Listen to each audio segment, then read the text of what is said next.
आज मैं आपको एक कहानी सुनाऊंगा जिस पर शायद आप यकीन नहीं करोगे। ये भी पहले हमारे ही जैसे एक आम इंसान हुआ करता था और फिर एक दिन, चलो आपको ये कहानी शुरू से सुनाता हूँ।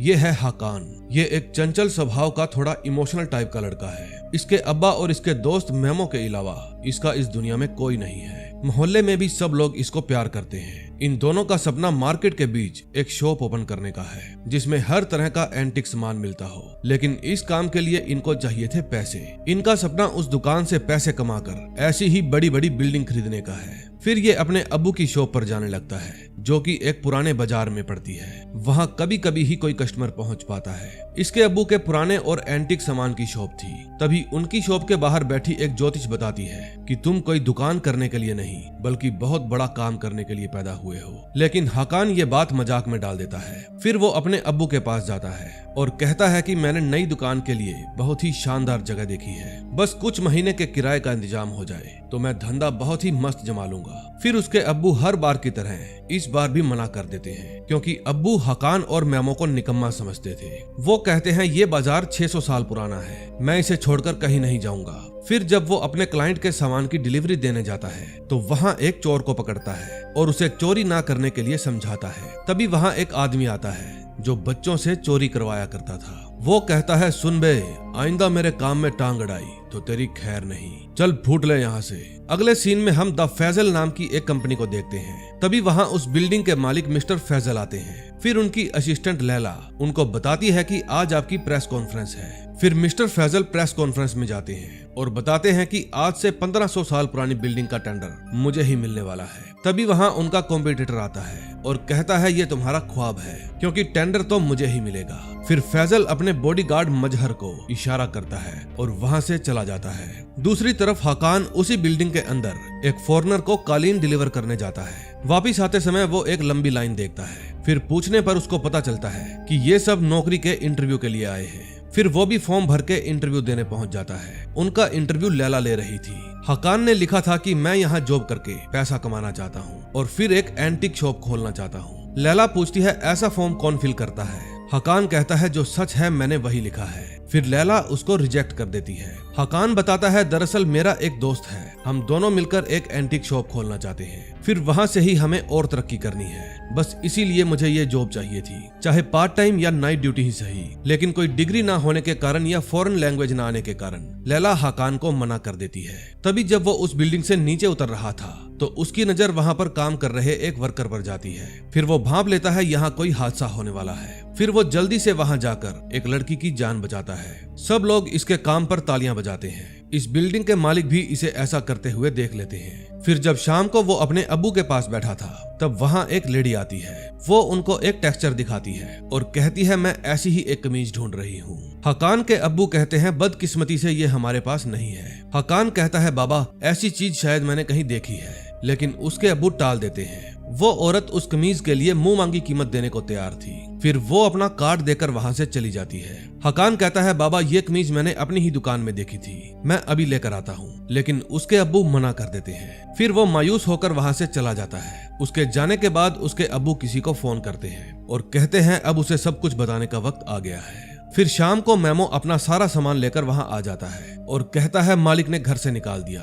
हाकान कहता है सुबह मैं किराया टेबल पर रख कर आया था। उसके अब्बू कहते हैं ये उन पैसों का जुआ खेल गया होगा। फिर हाकान मेमो को डांटता है और हाकान के अब्बू उन दोनों को डांटते हैं। हाकान गुस्सा होकर वहाँ से चला जाता है। फिर रात को मजहर अपने बॉस फैजल के कंप्यूटर को रास्ते से हटा देता है क्योंकि ये उसके बॉस का ऑर्डर था। दूसरी तरफ मेमो और हाकान एक बार में बैठे हुए थे। मेमो अपने नाराज दोस्त को मना रहा था। वो कहता है आज के बाद मैं कभी ऐसा नहीं करूंगा। फिर ड्रिंक के पैसे देते समय उसे अपनी पॉकेट में वही कार्ड मिलता है जो कमीज लेने आई औरत देकर गई थी। फिर वो मेमो को कहता है चल मेरे साथ, किस्मत बदलने चलते हैं। फिर वो चोरी छिपे अपनी ही शॉप में चोरी करने जाते हैं। हाकान उस कमीज को ढूंढ लेता है और कहता है ये रही किस्मत। फिर वो उस कमीज को लेकर एक मार्केट में जाते हैं और वहां जाकर सुजैन नाम की उस औरत से मिलते हैं। फिर सुजैन उस कमीज को चेक करती है और कहती है मैं इसके लिए तुम्हें 10 लाख रुपए दे सकती हूँ। तभी वहां पर हाकान के अब्बू आ जाते हैं और अपने बेटे को इस हरकत के लिए डांटने लगते हैं। वो औरत उनको मुंह मांगी कीमत ऑफर करती है, लेकिन तभी वहां एक गुंडा आता है और वहां पर अंधाधुंध फायरिंग शुरू कर देता है। उस औरत के साथ आया हुआ बॉडीगार्ड उस गुंडे को मार गिराता है। उस शूट आउट में कई लोग मारे जाते हैं। फिर हकान अपने अब्बू को लेकर वहां से भाग जाता है क्योंकि उनको एक गोली लगी थी। फिर उसके अब्बू उसे हॉस्पिटल ले जाने की बजाय अपने एक दोस्त की फार्मेसी पर ले चलने के लिए कहते हैं और कहते हैं मैं हमेशा सोचता रहा कि मेरे पास सच बताने के लिए काफी समय है, लेकिन आज मेरे पास समय ही नहीं बचा। दूसरी तरफ फैजल लैला को बुलाता है और अपनी बिल्डिंग की सीसीटीवी फुटेज दिखाकर उसको कहता है कि इस लड़के को काम पर रखो। लैला कहती है इसके पास कोई डिग्री नहीं है। फैजल कहता है वो तो मेरे पास भी नहीं है, मैं इस लड़के को सिक्योरिटी में नौकरी देना चाहता हूँ। फिर वो अपने बॉडीगार्ड मजहर के बारे में पूछता है कि वो कहाँ है। मजहर उस समय सुजैन से बात कर रहा था और कहता है तुम्हारा जिंदा बचना खुशखबरी नहीं है, बल्कि उस कमीज का मेरे हाथ में होना खुशखबरी होता। इतने में हकान अपने बाबा को लेकर उस फार्मेसी में पहुंच जाता है। उस फार्मेसी का मालिक एक कैमल नाम का बंदा था जो अपनी बेटी जैनब के साथ बैठा था। वो उसके अब्बू को लेकर अंदर चला जाता है और जैनब हकान को संभालती है। फिर जब हकान अंदर जाने लगता है तो उसे वहाँ कुछ भी नहीं मिलता। फिर वो जैनब के पास जाता है जो कि उस समय शॉप को क्लोज कर रही थी। हकान पूछता है मेरे बाबा को कहाँ ले गए। जैनब कहती है मैं तुम्हें सब कुछ समझाती हूँ। फिर हकान पुलिस को कॉल करने लगता है, लेकिन जैनब उसको 2 फटके मारकर बेहोश कर देती है। अगले सीन में हम देखते हैं कुछ लोगों ने मेमो को बांध रखा था और वो उसे टॉर्चर कर रहे थे। वे लोग करप्ट पुलिस वाले थे। मेमो बताता है मैं उन लोगों के बारे में कुछ नहीं जानता, मैं तो बस आराम से अपनी टेबल पर बैठा हुआ था। तभी अचानक वहाँ पर गोलियां चलने लगी और मैं वहाँ से भाग गया, लेकिन उन आदमियों को उसकी बात पर भरोसा नहीं था, इसलिए वे उसे टॉर्चर करते हैं। दूसरी तरफ जैनब हकान को होश में लाती है और कहती है चलो तुम्हारे बाबा से मिलाकर लाती हूँ। फिर वो उसे अंदर बने एक बाथरूम में ले जाती है और दीवार पर तस्वीर के पीछे बने एक बटन को दबाती है। बटन दबाते ही वो दीवार घूम जाती है और वो एक बड़ी सी जगह में पहुंच जाते हैं। जैनब कहती है वो रहे तुम्हारे बाबा। फिर हकान अपने बाबा के पास जाता है। डॉक्टर साहब बताते हैं कि इनके पास समय बहुत कम बचा है। हकान कहता है तो इनको हॉस्पिटल क्यों नहीं लेकर जाते। हकान के अब्बू कहते हैं बेटा तुम इनके साथ महफूज रहोगे, तुम्हारे कई सवाल होंगे, ये तुम्हें हर सवाल का जवाब देंगे। तुम बहुत ताकतवर हो और अपनी ताकत पर कभी शक मत करना, तुम्हारी ताकत ही तुम्हारी तकदीर है। ये कहकर उसके बाबा मर जाते हैं। अपने बाबा की मौत पर वो फूट फूट कर रोता है। अब कुछ घंटे बीत जाते हैं लेकिन उसका रोना बंद नहीं होता। दूसरी तरफ वो पुलिस वाले अभी भी मेमो को टॉर्चर कर रहे थे। पुलिस वाला पूछता है तेरे साथ कौन लोग थे। मेमो अब भी अपनी जबान नहीं खोलता। तभी डॉक्टर साहब हकान के लिए चाय लेकर आते हैं। हकान पूछता है कौन हो आप लोग। डॉक्टर साहब पूछते हैं बेटा वो कमीज कहाँ है। हकान कहता है मेरे बाबा मुझे छोड़कर चले गए और आप कमीज के बारे में पूछ रहे हैं। डॉक्टर साहब कहते हैं सब कुछ जानने के लिए तुम्हारे पास कमीज का होना जरूरी है। हकान कहता है वो महफूज जगह पर है। डॉक्टर कहता है बिल्कुल अपने बाप पर गया है। फिर वो बताता है बाबा मेरे असली बाप नहीं थे। डॉक्टर कहते हैं जानता हूँ। वो बताते हैं तुम प्रोटेक्टर हो और हम दोनों तुम्हारे वफादार खादिम हैं। फिर वो उनको कमीज दे देता है और कहता है हमें यहाँ से जाने दो। डॉक्टर साहब कहते हैं ये तुम्हारी तकदीर है, तुम्हारे बाबा भी वफादार खादिम थे, बिल्कुल हमारी तरह। जैनब बताती है तुम एक प्रोटेक्टर हो, तुम्हारा फर्ज है इमोर्टल को रोकना। ये सब अजीब सी बकवास सुनकर हकान का दिमाग खराब हो रहा था। फिर डॉक्टर साहब कहते हैं एक बार ये कमीज पहन लो, फिर खुद देख लेना हम क्या कहना चाहते हैं। फिर हकान वो कमीज पहन लेता है और कहता है लो पहन ली, क्या मैं अब गायब हो गया। तभी देखते ही देखते वो कमीज हकान के शरीर के अंदर समा जाती है और उसकी छाती पर एक निशान बन जाता है। ये सब देखकर जैनब चौंक जाती है। फिर वो अपनी गन निकालती है और हकान के ऊपर तान देती है। गन देखकर हकान की फट जाती है। तभी गोली चलती है और हकान के माथे से टकराकर पिचक जाती है। फिर डॉक्टर साहब वो गोली उठाते हैं और कहते हैं अब तुम जो चाहे पूछ सकते हो। सेकंड एपिसोड की शुरुआत एक फ्लैशबैक से होती है जिसमें हमें यह बताया जाता है कि महमद सेकंड के समय इस्तांबुल में 7 इमोर्टल आ गए थे। पता नहीं वो कहां से आ गए थे, लेकिन जब से आए वहां सैलाब, सूखा और भूचाल आने लगे। उनका बस एक ही मकसद था, इस्तांबुल को तबाह करना। फिर एक रात महमद को ख्वाब में 3 चीज दिखाई दी। एक थी करामाती अंगूठी जो किसी भी इमोर्टल के छूने से चमकने लगती है। दूसरा था एक अनोखा खंजर जिससे इमोर्टल को मारा जा सकता था और तीसरी थी एक कमीज जो एक ढाल का काम करती है। इन तीनों की हेल्प से ही इमोर्टल को मारा जा सकता था। फिर महमद ने अपने कारीगरों से उन चीजों का निर्माण करवाया। कमीज पर ऐसे निशान बनाए गए जिनसे वो एक ढाल बन गई। फिर महमद ने प्रोटेक्टर को उसकी साफ नीयत और साफ दिल के कारण चुना। अब हकान ही लास्ट प्रोटेक्टर है। अब कहानी प्रेजेंट में आती है जब हकान को पता चलता है कि कमीज पहनने के बाद अब कोई भी उसका कुछ नहीं बिगाड़ सकता तो उसका जी घबराने लगता है। फिर जैनब वहां आती है और कहती है ये तो शुरुआत है, अभी आगे आगे देखना होता है क्या। फिर हकान कहता है मुझे अपने दोस्त का पता लगाने जाना है। डॉक्टर साहब कहते हैं तुम फिक्र मत करो, उसका पता हम लगा लेंगे। जरूर कोई इमोर्टल है जो तुम्हारी कमीज के पीछे पड़ा है, हम तुम्हारी जान को खतरे में नहीं डाल सकते। हकान कहता है इमोर्टल प्रोटेक्टर मुहाफिज, ये सब क्या बकवास चल रही है। जैनब समझाती है कि गोली तुम्हारे माथे से टकराकर नीचे गिर गई और तुम बच्चों जैसे रो रहे हो। हकान अपने पिता की मौत के कारण दुखी था, वो उनकी मौत को भूल ही नहीं पा रहा था। दूसरी तरफ वो पुलिस वाले जो कि करप्ट थे मेमो को मार मार कर अधमरा कर देते हैं, लेकिन मेमो भी यारों का यार था। वो हकान और उसके घर के बारे में कुछ नहीं बताता। तभी वहां पर उनका एक आदमी आता है, वो कहता है उनके घर का पता चल गया है। फिर वो उसे उसके घर की तलाशी लेने भेजता है। तभी उस पुलिस वाले के पास मजहर का फोन आता है। वो मजहर को बताता है कि उसका दोस्त जबान नहीं खोल रहा। मजहर कहता है नहीं खोल रहा तो खुलवाओ। दूसरी तरफ हकान अब भी अपने बाबा को याद करके रो रहा था। वो कहता है कि मैंने आपका बहुत दिल दुखाया है। फिर जैनब अपने अब्बू को कहती है हमने सोचा प्रोटेक्टर कोई शक्तिशाली आदमी होगा, लेकिन ये तो कोई रोंदड़ू निकला।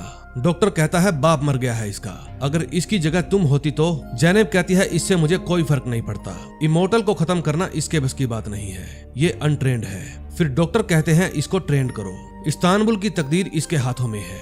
इससे पहले कि इमोर्टल हरकत में आए और पूरे शहर में मौत का खेल खेले, तुम हकान को तैयार करो। हकान का तो अभी भी रो रो कर बुरा हाल हुआ पड़ा था। फिर वो कहता है मैं आपको बचा नहीं पाया, प्लीज मुझे माफ कर दीजिए, अब मुझे मेमो को ढूंढना होगा। दूसरी तरफ लैला और फैजल शतरंज खेल रहे थे। फैजल पूछता है आजकल मजहर दिखाई नहीं देता। लैला कहती है मुझे लगता है वो आपके भरोसे का नाजायज फायदा उठा रहे हैं, वो आपके साथ काम करने के लायक नहीं है। फिर अगले दिन सुबह जब जैनब हकान के लिए चाय लेकर आती है तो वो देखती है वो वहाँ से भाग गया है। हकान जब अपने मोहल्ले में पहुँचता है तो देखता है एक पुलिस वाला उसके ही बारे में पूछताछ कर रहा है। फिर उस घर के ऊपर खड़ी आंटी उसे इशारा करके अपने पास बुलाती है। वो हकान से पूछती है कि कल से ना तो तुम दिखे और ना ही मेमो, कुछ लोग कुत्तों की तरह तुम्हें ढूंढ रहे हैं, आखिर तुम लोगों ने ऐसा क्या कर दिया। फिर हकान वहाँ से जाने लगता है। आंटी कहती है तुम चाहो तो यहाँ भी रुक सकते हो। दूसरी तरफ डॉक्टर साहब हॉस्पिटल में सुजैन से मिलने जाते हैं, लेकिन तभी वहाँ पर मजहर भी पहुँच जाता है। वो हॉस्पिटल का अलार्म ऑन कर देता है और फिर सूजन को मार देता है। जब डॉक्टर साहब सूजन के रूम में पहुँचते हैं तो देखते हैं वो मरी पड़ी है। इतने में हकान अपने घर पहुंच जाता है। घर जाकर वो मेमो को ढूंढता है, लेकिन वो घर पर नहीं था। फिर उसकी नजर टेबल पर रखी चाय पर जाती है और वो चाय को देखकर रोने लगता है, क्योंकि मेमो ने ये चाय कल अपने लिए बनाई थी और बेचारा उसे पी नहीं पाया। फिर वो अपने बाबा का एक बक्सा खोलता है जिसमें उसे एक गन और उसके बचपन का खिलौना मिलता है जो उसके बाबा उसके लिए लेकर आए थे।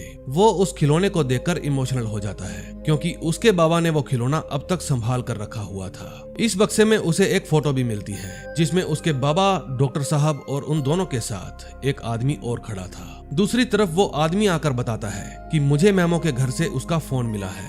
फिर उसके फोन से हकान के मोबाइल पर एक मैसेज आता है। फिर हकान मेमो के पास कॉल करता है, लेकिन फोन स्विच ऑफ बता रहा था। इतने में जैनब भी वहां आ जाती है। फिर वो जैनब पर गन तान कर कहता है तुम यहाँ क्या करने आई हो, लेकिन जैनब उसके हाथ से गन छीन लेती है और कहती है पहले इसे चलाने की ट्रेनिंग ले लो। फिर वो कहती है कि अब्बा तुम्हारा इंतजार कर रहे हैं। हकान कहता है मुझे मेमो को ढूंढना है, मेरे पास अभी उसका मैसेज आया है, उसने मुझे मिलने के लिए बुलाया है। जैनब कहती है तुम उसे यहाँ क्यों नहीं बुला लेते। हकान कहता है तुम मेरी वफादार खादिम हो ना, तो कहना मानो मेरा। जैनब कहती है मैं तुम्हारे साथ चलूंगी, लेकिन पहले हमें इस घर से तुम्हारे सबूत मिटाने होंगे। फिर वो हकान को वही कमीज देती है और कहती है पहन लो इसे। फिर जब वे दोनों मेमो के बताए हुए एड्रेस पर जा रहे थे तो हकान के पास लैला का फोन आता है। वो कहती है हम तुम्हें सिक्योरिटी डिपार्टमेंट में नौकरी देना चाहते हैं। हकान कहता है आपके इस ऑफर के लिए बहुत बहुत शुक्रिया, लेकिन अब मुझे नौकरी नहीं चाहिए। लैला कहती है ये तो तुम्हारा ख्वाब था ना। हकान कहता है अक्सर ख्वाब टूट जाते हैं। फिर वो बताई गई लोकेशन पर पहुंचकर मेमो को ढूंढते हैं। तभी हकान की नजर मेमो पर पड़ जाती है। फिर जैनब के रोकते रोकते वो भागकर उसके पास चला जाता है। जब वो मेमो के पास पहुंचता है तो देखता है मेमो ऑलरेडी मर चुका है। तभी एक स्नाइपर लगातार हकान के ऊपर शूट करता है। फिर जैनब उसे भगा कर ले जाती है। उस स्नाइपर को विश्वास ही नहीं होता कि इतनी गोलियां लगने के बावजूद वो मरा नहीं। फिर जैनब हकान को भगाकर एक सुनसान सी जगह पर ले जाती है। हकान फिर से फूट फूट कर रोने लगता है, क्योंकि अब उसने अपने जान से प्यारे दोस्त को भी खो दिया था। इसका इस दुनिया में इन दोनों के अलावा कोई नहीं था। और अब वे दोनों ही उसे छोड़कर चले गए थे। फिर जैनब उसे चुप कराती है और वहाँ से ले जाती है। तभी स्नाइपर वहाँ पर जाकर उस गोली को उठाता है जो उसने हकान पर चलाई थी। गोली एकदम पिचक गई थी। फिर रात को घर पर पहुंचकर जैनब अपने अब्बा को आज की सारी बात बताती है। फिर उसके अब्बा बताते हैं कि मैं भी आज हॉस्पिटल गया था, लेकिन सुजैन को पहले ही किसी ने मार दिया। फिर वो कहते हैं कि अब बड़ी तबाही होने वाली है, हमें इसके लिए तैयार रहना चाहिए। जैनब कहती है मैं तैयार हूँ, लेकिन हमारा हीरो तैयार नहीं है। तभी हकान डॉक्टर को वो फोटो दिखाकर पूछता है ये तीसरा आदमी कौन है। डॉक्टर बताते हैं कि ये फोटो हमने 1989 में ली थी। मेरे और तुम्हारे बाबा के साथ जो तीसरा आदमी है उसका नाम मुराद है। वो तुमसे पहले प्रोटेक्टर था, यानी तुम्हारा असली बाबा। हकान को उनकी बात पर विश्वास नहीं था। फिर वो पूछता है कि मेरे बाबा ने मुझसे सच क्यों छुपाया, मैं इनको पहली बार देख रहा हूँ। डॉक्टर कहते हैं यही मुनासिब था बेटा। हकान कहता है अगर बाबा मुझे ये सारी बात पहले बता देते तो आज मुझे यूं अकेला नहीं रहना पड़ता। डॉक्टर कहते हैं बेटा तुम अकेले नहीं हो, हम हैं तुम्हारे साथ। हकान पूछता है वो साला इमोर्टल जो भी है वो मुझे मिलेगा कहाँ। दूसरी तरफ वो स्नाइपर मजहर को बताता है कि मैंने उस पर 3 गोलियां चलाई और गोलियों का ये हाल हो गया। वो साला बुलेट प्रूफ है क्या? मुझे ये बताओ कौन है वो और हम उसके पीछे क्यों पड़े हैं? मजहर पूछता है क्या वो अकेला था? स्नाइपर बताता है नहीं, उसके साथ एक लड़की थी, उसने एक हुडी पहन रखी थी, इसलिए मैं उसका चेहरा नहीं देख पाया। फिर वो दोबारा गोली दिखाकर पूछता है तुमने मुझको किसका सामना करने भेज दिया था? दूसरी तरफ डॉक्टर ने अब तक हकान को सब कुछ बता दिया था। हकान पूछता है क्या इमोर्टल को किसी ने भी नहीं देखा? डॉक्टर कहते हैं आखिरी बार तुम्हारे अब्बू ने देखा था। हकान कहता है शायद वो मर गया होगा। जैनब कहती है इमोर्टल कभी नहीं मरते। अब वो इमोर्टल है कौन, ये पता लगाने के लिए हमें रिंग की तलाश करनी होगी। डॉक्टर बताते हैं तुम्हारे माँ बाप की मौत के बाद हम सभी खादिमों ने वो सारी चीजें आपस में बांट ली ताकि पहेली को सुलझाना किसी एक के बस की बात न रह जाए। फिर हकान गुस्सा होकर कहता है जिन्होंने भी मेरे अपनों को छीना है वो चाहे जहाँ भी हो मैं उन्हें ढूंढ निकालूंगा और तड़पा तड़पा कर मारूंगा। अब मैं इस जंग के लिए तैयार हूँ।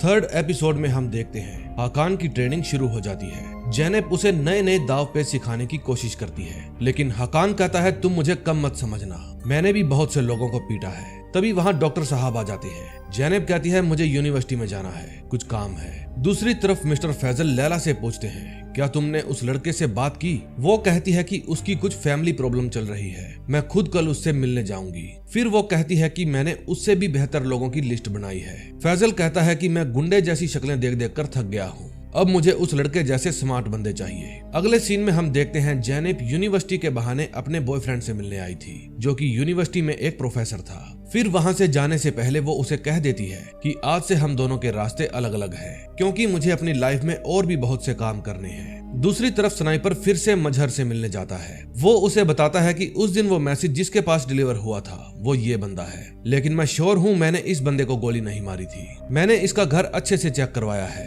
ये अकेला रहता था। मजहर कहता है कि इसका मतलब फिर से खाली हाथ लौट आए। देखो मैं दूसरा मौका देने वाली बकवास में विश्वास नहीं रखता, जल्दी से उस कमीज और लड़के को ढूंढो। उस समय डॉक्टर साहब हकान को शांत रहने की ट्रेनिंग दे रहे थे ताकि वो कभी भी जोश में होश ना गवाए। फिर डॉक्टर साहब उसको अपनी ताकत पर यकीन करना सिखाते हैं और एक जलता हुआ कोयला उसके हाथ पर रख देते हैं। डॉक्टर साहब कहते हैं भूल जाओ तुम्हारे हाथ में क्या है, बस तुम ध्यान लगाओ। हकान पूछता है मेरे माँ बाप की जान किसने ली? डॉक्टर साहब बताते हैं उस आखिरी इमोर्टल ने ही तुम्हारे माँ बाप की जान ली थी। ये बात सुनकर जब हकान को गुस्सा आने लगता है तो उसका हाथ जलने लगता है। फिर डॉक्टर साहब कहते हैं जज्बातों को काबू में रखो और ध्यान लगाओ। फिर हकान का हाथ जलना बंद हो जाता है। फिर थोड़ी देर बाद वहाँ जैनब आती है। हकान पूछता है तुमने इस दीवार पर क्या लगा रखा है? जैनब बताती है कि ये सारी हरकतें लास्ट इमोर्टल की है, इससे पहले कि वो आतंक मचाए हमें उसे ढूंढना होगा। तभी वहाँ डॉक्टर साहब आते हैं और उनको बताते हैं कि शहर से बाहर एक बूढ़ी खादिम रहती है अपने बेटे के साथ, इससे पहले कि इमोर्टल उसे ढूंढकर अंगूठी हासिल कर ले तुम लोग उसे ढूंढो। फिर जैनब वहाँ जाने से पहले अपने खिलौने निकालती है। इतनी सारी गन्स देखकर हकान चौंक जाता है। फिर वो सभी गन्स छेड़ने लगता है, लेकिन जैनब उसे कहती है ये गन्स मेरे लिए है क्योंकि तुम्हारे पास तुम्हारी कमीज है। दूसरी तरफ लैला हकान के घर का पता ढूंढ ढांड कर वहाँ पहुँच जाती है और घर का दरवाजा खटखटाती है। फिर पड़ोस वाली आंटी उससे पूछती है तुम्हें किससे मिलना है? लैला बताती है कि मैं हकान से मिलने आई हूँ। फिर उस आंटी की बेटी कहती है यहाँ कोई हकान नहीं रहता, तुम गलत पते पर आ गई हो। दूसरी तरफ डॉक्टर साहब हॉस्पिटल के सिक्योरिटी रूम में जाते हैं और गार्ड को कुछ पैसे देकर उस दिन की सीसीटीवी फुटेज निकालने को कहते हैं जिस दिन सुजैन मारी गई थी। तभी लैला जबरदस्ती उस आंटी के घर में घुस जाती है और कहती है कि मैं मिस्टर फैजल के लिए काम करती हूँ और वो आपके पड़ोसी हकान को नौकरी देना चाहते हैं। ये बात सुनकर आंटी इमोशनल हो जाती है और कहती है वो बहुत ही मेहनती बच्चा है, अभी तो मुझे नहीं पता वो कहाँ है, लेकिन जब भी यहाँ आया तो मैं तुम्हारा मैसेज दे दूंगी। अगले दिन मजहर मिस्टर फैजल के पास जाता है और कहता है कि मैंने सुना है आप नए लड़के को नौकरी दे रहे हैं। फिर मिस्टर फैजल कहते हैं तुम फिक्र मत करो, तुम्हारी जगह कोई नहीं ले पाएगा। फिर वो उसे बताते हैं कि तुम्हारी बदौलत मुझे वो कॉन्ट्रैक्ट मिल गया है, अब आया सोफिया हमारा हुआ। दूसरी तरफ हकान और जैनेब दोनों उस बूढ़ी खादिम के घर जा रहे थे जिसके पास जादुई रिंग थी। रास्ते में हकान जैनेब से सवाल पूछ पूछ कर उसका दिमाग खा रहा था। फिर उस बुढ़िया के घर के पास वे अपनी कार रोक देते हैं और उस घर के अंदर जाने लगते हैं। वो घर पूरी तरह से खंडर हो चुका था। हकान कहता है मुझे नहीं लगता इस घर में कोई होगा। फिर वे दोनों दरवाजा खोलकर अंदर चले जाते हैं। अंदर एक लड़का लेटा हुआ था जिसके पास एक गन थी। फिर जैनेब भी अपनी गन निकाल लेती है और धीरे धीरे उसके पास जाती है। फिर वो उसे गन पॉइंट पर लेकर पूछती है आयशे कहाँ है। तभी हकान उसकी गन छीन लेता है। वो लड़का कहता है मैं कैसे मान लूं, तुम मेरी माँ को मारोगे नहीं। फिर हकान उसे विश्वास दिलाता है कि हम तुम्हारी अम्मी को चोट नहीं पहुंचाएंगे, हमें बस उनसे एक सवाल पूछना है। फिर वो उन दोनों को अपनी अम्मी के पास ले जाने लगता है और कहता है वो तुम्हारे किसी सवाल का जवाब नहीं देगी, उसने अपनी माँ को कैद कर रखा था। फिर वो जैनब से गन मांगता है लेकिन वो उसे धमकाकर कहती है दरवाजा खोल। उस जगह पर बहुत ही बदबू आ रही थी क्योंकि वो औरत अपना हगना मूतना वहीं पर किया करती थी। वो लड़का बताता है कि 7 साल पहले कुछ लोग एक नगीने की तलाश में हमारे घर में घुस आए थे, तभी से अम्मी की ऐसी हालत हो गई है। फिर वो लड़का कहता है आप जो भी पूछना चाहते हो पूछ लो, मैं चाय लेने जा रहा हूँ। फिर दूसरे रूम में जाकर वो किसी को फोन करता है और कहता है कि मैंने उस रूम की रिकॉर्डिंग ऑन कर दी है, देखते हैं वो अंगूठी की बात करते हैं या फिर कोई और। उस लड़के ने उस रूम के अंदर हिडन कैमरे लगा रखे थे। तभी जैनेब उस औरत को बताती है कि मैं डॉक्टर की बेटी हूँ, वफादार खादिम की। हकान कहता है मैं मुराद का बेटा हूँ। फिर वो उस औरत को अपनी छाती पर बना निशान दिखाता है। उस निशान को देखते ही वो औरत अपने मुंह में से अंगूठी निकाल देती है लेकिन उस अंगूठी में नगीना नहीं था। फिर वो कहती है कि वो मेरा बेटा नहीं है, तुम लोग खतरे में हो। तभी वो लड़का गन लेकर वहां आ जाता है लेकिन जैनेब चुपके से उसको ही गन पॉइंट पर ले लेती है। फिर हकान उसे पकड़ लेता है और पूछता है कौन है तू। वो लड़का बताता है कि मेरे उस्ताद आ रहे हैं, तुम खुद ही उनसे पूछ लेना। तभी वो लेडी गन उठाती है और उस लड़के को शूट कर देती है। फिर वो कहती है कि जल्दी से यहाँ से भागो और जाते वक्त दूसरे रूम में से फोन और रिकॉर्डिंग डिवाइस बर्बाद करते जाना। फिर जैनेब लैपटॉप को तोड़ने लग जाती है। इतने में वहाँ गुंडों की कार आ जाती है। वो लेडी कहती है तुम लोग जल्दी से जाओ, मैं यहीं रहूंगी क्योंकि तुम्हारे लिए अपनी जान देना फक्र की बात होगी। फिर वो अंगूठी देकर कहती है इसका नगीना सिनान के पास है। हकान सुन हो जाता है। फिर जैनेब उसके कान पर एक थप्पड़ देती है और कहती है जल्दी से कूदो। इतने में उस घर के अंदर शूट आउट होने लगता है। फिर जैनेब भागते समय गुंडों की गाड़ी को पंचर कर देती है ताकि वो उनका पीछा ना कर पाए। रास्ते में जैनेब हकान से पूछती है तुम्हारा दिल तो नहीं घबरा रहा, उल्टी आए तो बता देना। वो पूछता है सिनान कौन है। जैनेब कहती है मैं खुद नहीं जानती। फिर वो वहाँ से लाया हुआ फोन मांगता है और लास्ट नंबर पर कॉल करने लगता है लेकिन जैनेब वो फोन छीनकर बाहर फेंक देती है और कहती है कि इससे वो हमारी लोकेशन का पता लगा सकते हैं। तभी हकान के फोन पर लैला का फोन आता है और वो कहती है कि मैं कब से तुम्हारा फोन ट्राई कर रही थी, प्लीज मेरे लिए परेशानी मत खड़ी करो, अगर तुम्हें मना करना ही है तो सीधा मेरे बॉस को मना करो। हकान कहता है फोन दो उसको। लैला कहती है फोन पर नहीं, यहाँ आकर बात करो। दूसरी तरफ डॉक्टर साहब उस सीसीटीवी फुटेज में से ये पता लगाने की कोशिश कर रहे थे कि सुजैन को आखिर मारा किसने था। इतने में हकान लैला के पास पहुंच जाता है। लैला कहती है आओ सर अभी आने वाले हैं। तभी वहां पर मजहर आ जाता है। फिर लैला उन दोनों की आपस में इंट्रोडक्शन करवाती है और बताती है कि ये 2 बार हमारे ऑफर को रिजेक्ट कर चुका है। मजहर उसकी वजह पूछता है लेकिन तभी मजहर के पास उसके आदमियों का फोन आ जाता है। वे बताते हैं कि वो लड़का और लड़की अंगूठी लेकर भाग गए हैं, हमें यहाँ पर एक टूटा हुआ लैपटॉप मिला है। मजहर कहता है कि वो लैपटॉप लेकर यहाँ आ जाओ। फिर मजहर वहाँ से जाने लगता है। तभी हकान कहता है सर अगर आपका ऑफर अभी भी वैलिड है तो मैं ये जॉब करना चाहता हूँ। फिर मजहर उसकी तरफ अपना हाथ बढ़ाकर कहता है welcome to my group. 4th episode में हम देखते हैं डॉक्टर अपनी बेटी जैनेब को बताता है कि जो आदमी सुजैन को मारने आया था वही लास्ट इमोर्टल है। तभी वहां पर हकान आता है। डॉक्टर साहब बताते हैं कि इस बंदे ने सुजैन की जान ली थी, शायद यही इमोर्टल है। हकान कहता है इस आदमी का नाम मजहर है, ये फैजल का प्राइवेट सिक्योरिटी चीफ है। मैं आज ही इससे मिला हूँ। अब हम साथ में ही काम करने वाले हैं। फिर हकान और जैनब फिर से फाइट की प्रैक्टिस करते हैं। तभी वहाँ पर डॉक्टर साहब आते हैं और पूछते हैं कैसा चल रहा है। जैनब बताती है कि इसमें हिम्मत और ताकत तो बहुत है, लेकिन दाव पेच नहीं आते। हकान कहता है ये तो बस मुझे पीट कर अपनी भड़ास निकालना चाहती है, आप बस वो खंजर ढूंढ कर मुझे दो, मैं आसानी से उसे मार दूंगा। ये सब मेरे बाएं हाथ का खेल है। डॉक्टर कहते हैं ये कोई खेल नहीं है, प्रोटेक्टर और इमोर्टल किसी चुंबक की तरह एक दूसरे की तरफ खींचे चले आते हैं। तुम्हारे साथ भी बिल्कुल ऐसा ही हुआ है। फिर वो बताते हैं कि आयशे ने जो नाम बताया था उसका पता चल गया है, लेकिन वो आदमी मर चुका है। उसकी मौत 1588 में हुई थी। जैनब कहती है मैं समझ गई, सिनान सिर्फ एक कोड है, हमें तलाश करनी होगी मीमार सिनान की। फिर डॉक्टर साहब अपनी किताबें फरोलते हैं और बताते हैं कि वफादार खादिमों ने उस नगीने को मीमार सिनान के बनाए हुए तहखाने में छुपाया होगा। हकान कहता है हमें उसे ढूंढना ही क्यों है, हमें पता तो है मजर ही इमोर्टल है। मीमार सिनान ने 100 से ज्यादा इमारतें बनाई थी, वो नगीना कहीं भी हो सकता है। डॉक्टर कहते हैं कि हमें वो नगीना ढूंढना जरूरी है, उसी से इमोर्टल की पहचान हो सकती है। जैनब कहती है कि मैं अपने प्रोफेसर की हेल्प लेती हूँ, शायद उन्हें कोई जानकारी हो। हकान कहता है मैं भी तुम्हारे साथ चलूंगा, मुझे भी रास्ते में कुछ काम है। फिर वो अपने लिए एक बढ़िया सा सूट लेने जाता है और सूट पहनकर जैनब से पूछता है कैसा लग रहा हूँ। जैनब कहती है ठीक ठाक ही लग रहे हो। तभी वहाँ पर लैला आ जाती है। वो कहती है कि तुम्हारी गर्लफ्रेंड की चॉइस बहुत अच्छी है। जैनब कहती है मैं इसकी गर्लफ्रेंड नहीं हूँ, इसके कजन की यूनिवर्सिटी की टीचर हूँ। फिर लैला हकान को कहती है आज शाम 6 बजे पार्टी प्लेस पर पहुंच जाना, वहाँ सिक्योरिटी क्रू के साथ तुम्हारी मीटिंग है। फिर लैला जैनब को भी इनवाइट करती है, लेकिन वो कहती है मेरे पास टाइम नहीं है। अगले सीन में हम देखते हैं कमिश्नर साहब स्नाइपर को अपने पास बुलाते हैं। वो उसे कहते हैं कि तुम्हारी कुछ तस्वीरें हमारे हाथ लगी है, अब तुम पुलिस की नौकरी छोड़कर माफिया बनने की प्रैक्टिस कर रहे हो। अपनी राइफल लेकर उस दिन मार्केट में तुम क्या कर रहे थे? तुम्हें बचाते बचाते किसी दिन मैं भी फंस जाऊंगा, इसलिए आज शाम तक तुम्हारा रेजिग्नेशन लेटर मेरे टेबल पर होना चाहिए। दूसरी तरफ हकान और जैनब जब हिस्ट्री टीचर के पास जा रहे थे तो हकान देखता है वही लफंगा जो बच्चों से भीख मंगवाता था, एक बच्चे को टॉर्चर कर रहा था। फिर हकान उसके पास जाता है और उसे रोकता है। तभी वो आदमी गुस्से में हकान के मुंह पर जोरदार पंच मारता है और ऐसा करते ही उसके हाथ की हड्डी टूट जाती है। फिर हकान कहता है बच्चों पैसे लो और जाओ यहाँ से। फिर वो उस आदमी को कहता है आइंदा मैंने तुम्हें बच्चों से भीख मंगवाते देखा तो तुम्हारी खैर नहीं। फिर वे हिस्ट्री टीचर के पास जाकर पूछते हैं कि क्या मीमार सिनान ने अपने किसी बिल्डिंग में नगीनों का भी यूज किया है। प्रोफेसर बताता है कि एक बार सुल्तान सुलेमान को किसी ने बेहद कीमती पत्थर दिए थे, लेकिन सुल्तान उससे नाराज थे, इसलिए उन्होंने उन पत्थरों को सिनान को कहकर गारे से किसी मीनार में चिनवा दिए थे। फिर हकान कहता है तो अब हमें यहाँ से चलना चाहिए। फिर प्रोफेसर जैनब को कहते हैं मुझे तुम्हारी स्टडी को लेकर तुमसे कुछ बात करनी है। फिर हकान नीचे चला जाता है।